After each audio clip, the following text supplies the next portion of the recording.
Decoding jobs channel में स्वागत है आपका। इस वीडियो में हम राष्ट्रपति के चुनाव से संबंधित चर्चा करेंगे। राष्ट्रपति के पद हेतु क्या अर्हताएं हैं, नामांकन कैसे होता है, निर्वाचक मंडल में कौन शामिल होता है, कौन शामिल नहीं होता है, मतदाताओं के मत का महत्व कितना होता है, चुनाव की प्रक्रिया क्या है, मतगणना कैसे की जाती है, चुनाव विवाद का निपटान कैसे किया जाता है, अप्रत्यक्ष चुनाव क्यों कराए जाते हैं और चुनाव प्रक्रिया की आलोचना को भी देखेंगे हम लोग। भारत का राष्ट्रपति जो होता है राज्य का प्रमुख होता है और सरकार का प्रमुख कौन होता है? प्रधानमंत्री होते हैं।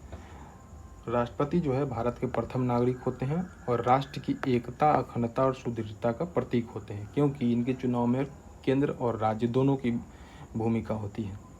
राष्ट्रपति के पद हेतु क्या अर्हताएं हैं? तो भारत का नागरिक होना चाहिए, 35 वर्ष या उससे अधिक की आयु होनी चाहिए, लोकसभा की सदस्यता हेतु अर्हित होना चाहिए, यानी कि लोकसभा की सदस्यता हेतु जो योग्यता होती है वही योग्यता राष्ट्रपति के चुनाव के लिए भी होनी चाहिए।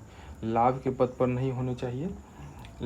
लाभ के पद पर यानी कि केंद्रीय राज्य सरकार में अथवा किसी स्थानीय प्राधिकरण में अथवा किसी सार्वजनिक प्राधिकरण में लाभ के पद पर नहीं होना चाहिए, कोई नौकरी नहीं होनी चाहिए सरकारी नौकरी में। हालांकि राष्ट्रपति, उपराष्ट्रपति, राज्यपाल और मंत्री का पद जो है लाभ का पद नहीं माना जाता है। इसके कहने का मतलब है कि कोई व्यक्ति अगर राष्ट्रपति है और राष्ट्रपति के पद पर रहते हुए राष्ट्रपति का चुनाव लड़ना चाहता है तो वह लाभ का पद नहीं माना जाएगा। या कोई व्यक्ति मंत्री है और मंत्री के पद पर रहते हुए राष्ट्रपति का चुनाव लड़ेगा तो मंत्री का पद जो है लाभ का पद नहीं माना जाएगा।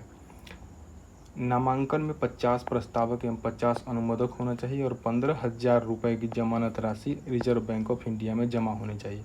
यदि किसी उम्मीदवार को कुल वैध मत का 1/6 भाग से कम प्राप्त होता है तो उसकी जमानत राशि जो है जब्त कर ली जाती है। पहले जो है प्रस्तावकों, अनुमोदकों की संख्या काफ़ी कम थी।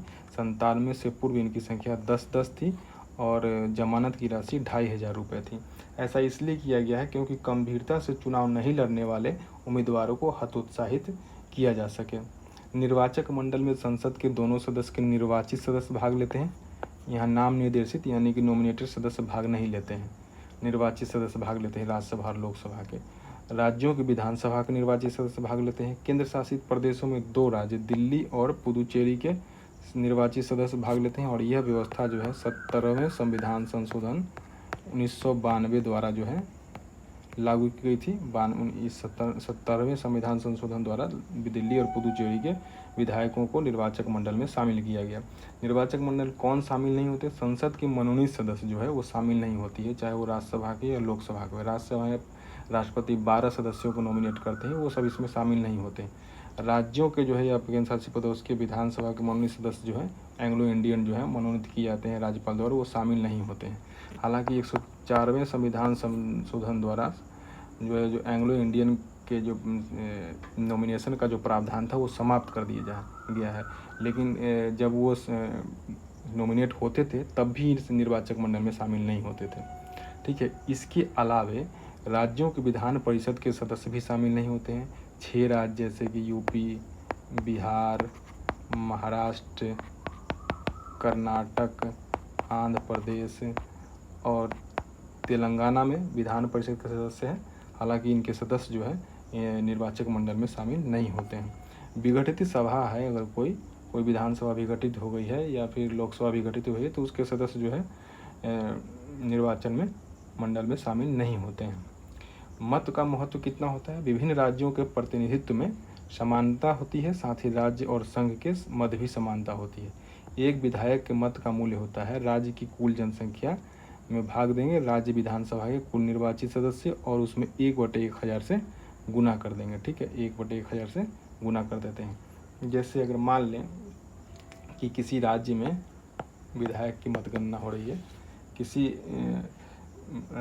राज्य में की जनसंख्या जो है 1 लाख है, ठीक है, और उसमें मान लेते हैं कि 50 निर्वाचित विधायक है तो 1 लाख में 50 से भाग देंगे और 1/1000 से गुना कर देंगे। ठीक है, इसको काटेंगे 3 शून्य से 3 शून्य और 50 से 2 टाइम्स में यानी कि 2 हो जाएगा एक विधायक का मत का मूल्य। इसी प्रकार संसद के मत का मूल्य कितना हो जाएगा? तो एक सांसद के मत का मूल्य हो जाएगा सभी राज्यों के विधायकों का मतों का मूल्य यानी कुल मूल्य और उसमें संसद के निर्वाचित सदस्यों की कुल संख्या से भाग देंगे और 1/1000 से गुना कर देंगे। जैसे कि मान लेते हैं कि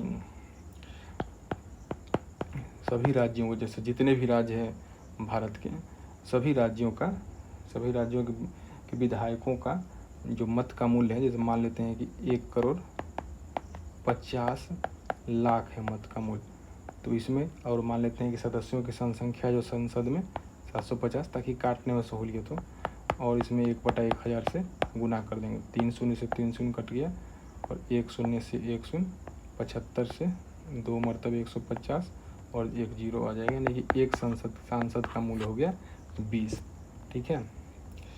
चुनाव जो है आनुपातिक प्रतिनिधित्व के अनुसार एकल संक्रमणीय मत पद्धति एवं गुप्त मतदान द्वारा किया जाता है। निर्वाचित होने के लिए एक निश्चित मत प्राप्त होना चाहिए। निश्चित मत क्या है? कुल वैध मत का में 2 से भाग देकर 1 जोड़ने पर जो आएगा वही निश्चित मत होगा, अर्थात कि कुल वैध मत के आधे से 1 अधिक होना चाहिए। जैसे मान लेते हैं कुल वैध मत 1000 हो गया, तो इसका आधा यानी कि भाग करेंगे 2 से, और +1 यानी कि 500 +1 यानी कि 501 मत जिस उम्मीदवार को आ जाएगा वही विजेता घोषित हो जाएगा।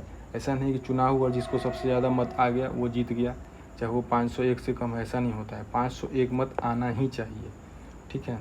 तो कैसे होता है हम गणना आगे देखेंगे। चुनाव की प्रक्रिया क्या है? प्रत्येक मतदाता को एक मतपत्र दिया जाता है, और मतपत्र में उम्मीदवारों के नाम के आगे अपनी वरीयता अंकित करनी पड़ती है। जैसे कि मान लेते हैं कि 4 उम्मीदवार हैं, तो इसमें वरीयता अंकित करनी है किसी मतदाता को, तो बी के आगे मान लेते हैं प्रथम वरीयता, सी के आगे द्वितीय, डी के आगे तृतीय, और ए के आगे चतुर्थ वरीयता अपना डाल देगा। और प्रथम वरीयता का मत जो है देना आवश्यक है। अगर प्रथम वरीयता का अंकित नहीं की गई है तो मतपत्र रद्द कर दिया जाता है, और जितने उम्मीदवार है उतने वरीयता दी जा सकती है। इसमें 4 उम्मीदवार थे तो 4 तक वरीयता दी गई है। ठीक है। व्हिप जारी नहीं किया जाता है राष्ट्रपति के चुनाव में। प्रथम चरण में प्रथम वरीयता के मतों की गिनती की जाती है। जैसे प्रथम चरण हुआ उसमें प्रथम वरीयता के मतों की गिनती की जाएगी, और अगर निश्चित मत है, जैसे मान लेते हैं कि 400 वैध मत हैं, तो निश्चित मत कितना हो जाएगा जीतने के लिए? इनमें 2 से भाग देकर 1 जोड़ेंगे, यानी कि 201 मत हो जाएगा। तो निश्चित मत अगर प्राप्त हो गया है प्रथम चरण में किसी उम्मीदवार को, तो विजयी घोषित हो गया।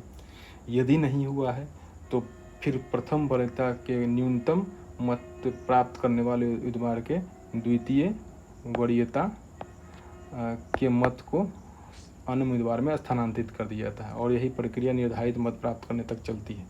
जैसे मान लेते हैं कि उम्मीदवार है ए, बी, सी, डी।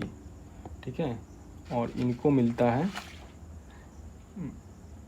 60 मत प्रथम वरीयता के, बी को मिलता है 200 मत, सी को मिलता है 150 मत, और डी को मिलता है 90 मत प्रथम वरीयता के। उसके बाद द्वितीय वरीयता में ए को 180 मिल गया, बी को 100 मत मिल गया, इसको 70 और इसको 50 मत मिल गया। ठीक है। अब प्रथम वरीयता के जब गिनती करेंगे तो किसी को 201 नहीं आता है, यानी कि अब क्या कहा गया है? प्रथम वरीयता के न्यूनतम मत प्राप्त करने वाले को, न्यूनतम मत किसको प्राप्त हुआ? ए को। इसके द्वितीय वरीयता, इसको प्रथम वरीयता को कैंसिल कर दिए, द्वितीय वरीयता का जो मत है उसको जो है तीनों में बाकी बचे में बांट दिया जाता है। 180 है तो 60 जो है सबको दे दिया जाएगा इसमें से, तो 200 में जोड़ देते हैं 60, तो 260 हो जाते हैं, यानी कि निश्चित मत जो है 201 उससे अधिक हो गया, तो बी जो है बी उम्मीदवार जो है चुनाव विजेता घोषित कर दिया जाएगा। ठीक है। अगर फिर नहीं हुआ है तो यही प्रक्रिया जो है लगातार चलती रहती है जब तक कि निश्चित वैध मत प्राप्त न हो जाए। चुनाव विवाद का जांच और फैसला जो उच्चतम न्यायालय करता है, और इसका फैसला अंतिम होता है। गलत नामांकन और गलत तरीके से चुनावी घोषणा के आधार पर जो है चुनाव को जो है फैसलों को चुनौती दी जा सकती है। ठीक है। अपूर्ण निर्वाचक मंडल के आधार पर चुनौती नहीं दी जा सकती है। जैसे कि मान लें कि 543 अगर लोकसभा की सीट है, इसमें से 20 सीटें खाली है, तो इस आधार पर चुनौती नहीं दी जा सकती कि 20 सीटें खाली है तो चुनाव जो है रद्द कर दिया जाए। ठीक है। अप्रत्यक्ष रूप से चुनाव होने के कारण है कि ये राष्ट्रपति जो है नाम मात्र के कार्यकारी होते हैं। ठीक है। और मुख्य शक्तियां जो है पीएम प्रधानमंत्री के नेतृत्व वाली मंत्रिमंडल में निहित होती हैं। अब अगर राष्ट्रपति को प्रत्यक्ष रूप से चुना जाता और उन्हें वास्तविक शक्तियाँ नहीं दी जाती तो यह एक अव्यवस्था हो जाती। इसलिए अप्रत्यक्ष चुनाव होता है, अत्यधिक खर्चीला होता और समय ऊर्जा का भी अपव्यय होता। चुनाव प्रक्रिया की आलोचना इस आधार पर की गई है कि आनुपातिक प्रतिनिधित्व शब्द का प्रयोग किया गया है, जबकि इस शब्द का प्रयोग दो या दो से अधिक स्थान भरने के लिए इस चुनाव का प्रयोग किया जाता है, जबकि राष्ट्रपति जो है एकल पद है। ठीक है, इसलिए इस आधार पर इसकी आलोचना की गई। एकल संक्रमणीय मत के अर्थ की भी आलोचना की गई है। एकल संक्रमणीय मत के अर्थ की आलोचना की गई है कि मतदाता का मत एकल न हो तो बहुसंख्यक होता है, क्योंकि वरीयता क्रम दिया है। जैसे 3 उम्मीदवार है तो 3 मत दे रहा है। जैसे कोई मतदाता है तो 3 मत दे रहा है, 1 2 3 यानी 3 मत दे रहा है, एकल मत नहीं हुआ। इस आधार पर इसकी आलोचना की गई है। और कुछ महत्वपूर्ण बात है, राष्ट्रपति का पद ग्रहण करने से पूर्व जो है संसद या विधानमंडल का त्याग पद देना पड़ता है। यानी कि अगर कोई सांसद या विधायक चुनाव जीत गया है तो उसको पहले अपने पद से त्याग पद देना होगा, फिर राष्ट्रपति का पद ग्रहण करेगा। उपलब्धियां और भत्ते जो है पदावधि के दौरान कम नहीं किए जाते हैं। अच्छा, एक बात है कि चुनाव विवाद का जो है कंप्लेन जो है 30 दिन के अंदर जो है याचिका जो है दायर की जानी चाहिए, यानी कि चुनौती जो है 30 दिन के अंदर दी जानी चाहिए। ठीक है, तो यही थे राष्ट्रपति के चुनाव से संबंधित तथ्य। Thanks for watching.